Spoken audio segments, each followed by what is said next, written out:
Today, President Obama returns home to Chicago to give his farewell speech. Here's a preview of what he'll say about race relations since he took office 8 years ago.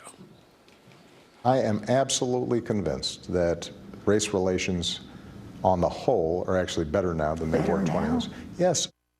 Well, there's one problem. The president's view isn't shared by Black Americans. 49% say race relations are good. That is way down compared to 61% who said so in 2008. Our next guest also sees things differently. Antonia Okafor is a correspondent with the Independent Journal Review. She joins us right now from Dallas. Good morning to you, Antonia. Good morning. Okay, so Barack Obama says race relations are better now than when he came into office. You completely disagree. Where do you want to start? Yeah, well, let's just start with the fact that just look at the economic side of it with jobs. Like you said, 49% of African Americans believe that race relations are good versus in 2008 when they said that 61% believe that race relations between blacks and whites were good. And then just looking at the economy, labor participation rates have gone down. And really until May 2015, African Americans and unemployment rate were in the double digits. And still today, compared to the rest of America, they're still substantially higher. And so just to look at that alone, we see that we're not faring well. Definitely not in the likelihood or the likeness of what he's been talking about and touting as if that's part of his legacy. Sure. It's definitely not a good part at all. Tim Scott is a senator from South Carolina. He has said he wants to work with Donald Trump to improve race relations in our country. What can they do together to improve the problem here?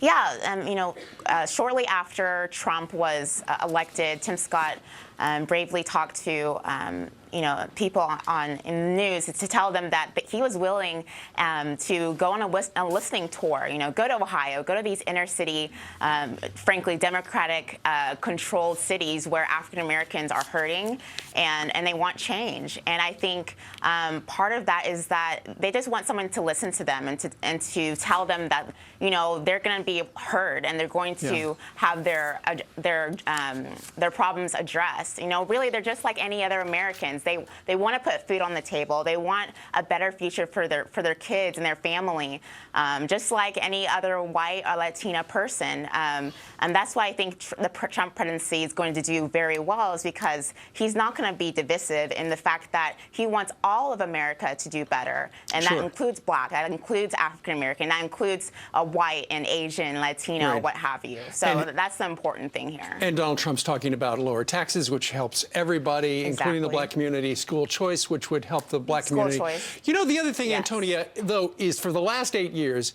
if you're a person who does not agree with President Barack Obama's policies, you've been called a racist. Well, you don't like it because you're a racist.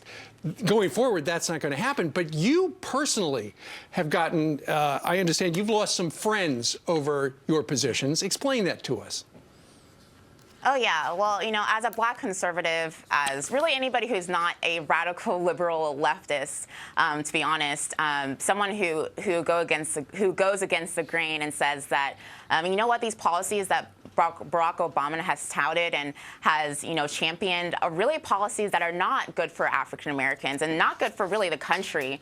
And I've seen it. I used to be a Democrat, and until 2012, I voted for President Obama.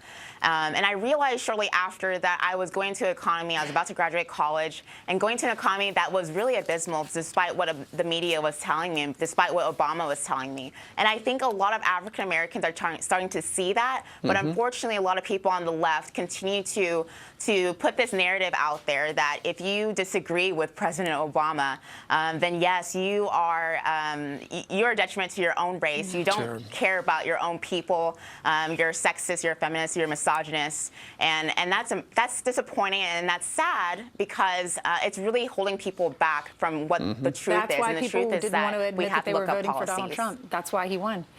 All right. Thank you so much. I agree. Thanks for being here, Antonia.